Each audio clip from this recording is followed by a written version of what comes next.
You will stay stuck until you pick a niche. If you want to get unstuck, watch today's video.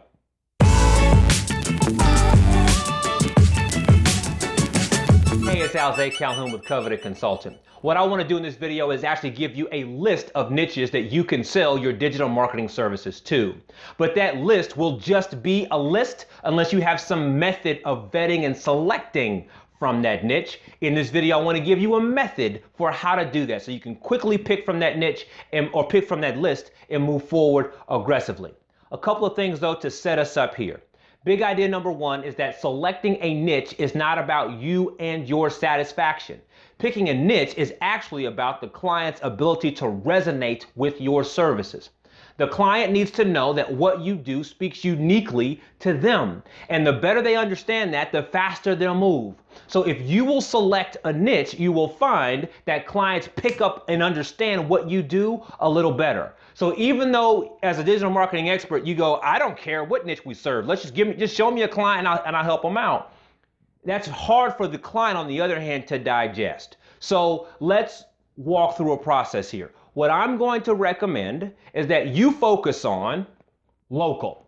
Make a focus on local. Let me build that case. First reason is that this niche selection process that you're about to go through here is not going to be your last choice. It's really going to be your first choice. So what I mean is right now you're selecting a niche so you can move forward and begin to get that next level of momentum. But it's not the last choice you're going to make. You'll make some other choices. You can work another niche. You can go with another specialty down the line. But if you don't make decision number one, then you can't make decision number two. So right now we're focusing on making decision number one, which is picking that niche. Thing number two is that you'll find that local is easier. And this is what I mean.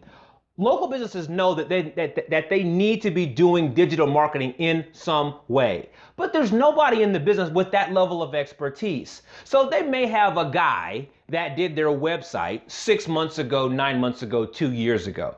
They may have the lady who answers the phone also double as their social media person. But those people aren't specialized like you're specialized with your expertise. So they don't have anybody who can actually make sense of their digital marketing efforts. So they know they need someone, right? So that's already present. Second here is that smaller businesses make decisions more quickly. So sure, you could sell to $10 million businesses or $20 million businesses, but you also know that those size businesses have bureaucracy. They have levels of decisions, layers of decisions. They make decisions via community, and it can take forever, way too long to get a yes. But you can talk to a $1 million, $2 million, $5 million business, talk to the business owner and actually get a decision made. So as I'm saying that, when I talk about local, I don't necessarily mean some small mom and pop that only makes 50 grand a year. I'm talking about larger businesses, and many of what we see as local businesses are bigger than we think. So let's continue. A focus on local is actually easier to scale. So if you can serve 4 or 5 clients in a given niche in your city, then you can just serve those same 4 or 5 clients in the next city and the next city and the next city. So if you choose to scale, you just scale city by city. It's an easy method to scale if you're trying to build that kind of business. Thing number 3 is that if you develop a personal connection, you'll find decisions happen faster and communication happens faster. And so what do I mean by personal connection? You're buying services from local businesses already. Businesses that you can drive to, businesses that serve their local area. And so if you just look at your own bank account, your own bank statement, and you look at where you buy services from, most of those folks need some digital marketing help, right? So if you make a personal connection, you can just simply say, listen, I'm a customer of yours and I love what you guys do. But every time I go to your website, I have X issue. Who does your website work? Or listen, I'd love to be able to find you guys on Facebook or share your content on Facebook. But y'all don't have a presence on Facebook. Who does your Facebook stuff? Or Twitter, or Snapchat, or YouTube, or whatever channel you happen to specialize in. So it's the truth. You're a customer of theirs. You want to buy more of their stuff. You want to help other people buy more of their stuff. But they got to do better in the digital space to do that, and you're the person to help. That's an easy conversation to have. Next level is, even if you don't buy anything from them per se, then the business may be in the family. So what I mean is, think about the first job you had coming out of college. Was that a local business? Or the second or third or fifth job you had come out of college? Was that a local business? Think about the work that your father used to do, or your mother used to do, or your grandfather, your grandmother, your aunt, or your uncle. And you saw how hard they worked during their careers. Did any of them work in a local business?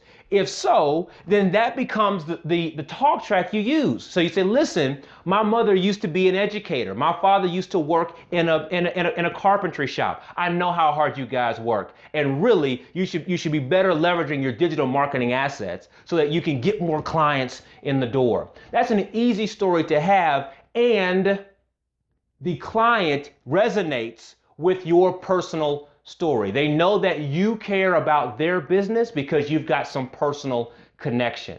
So this is easier to do. It's easier to facilitate those conversations when you've made some kind of personal connection.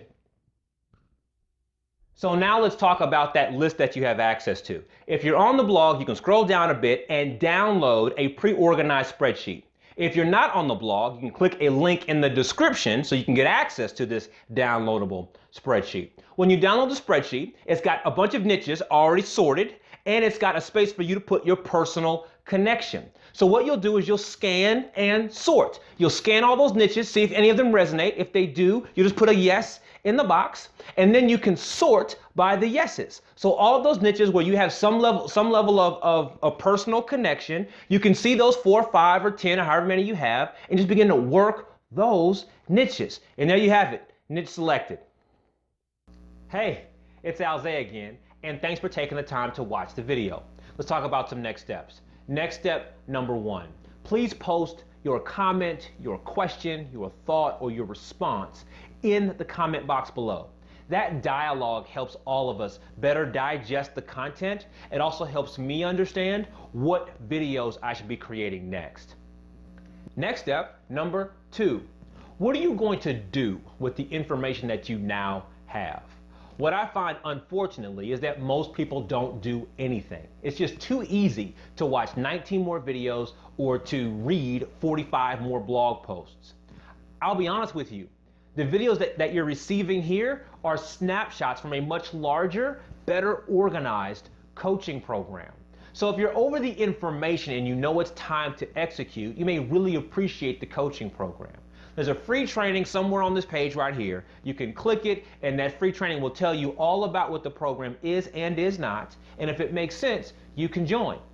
Either choice you make, I'm so glad to have you as a part of this community, and I look forward to seeing you in the next video.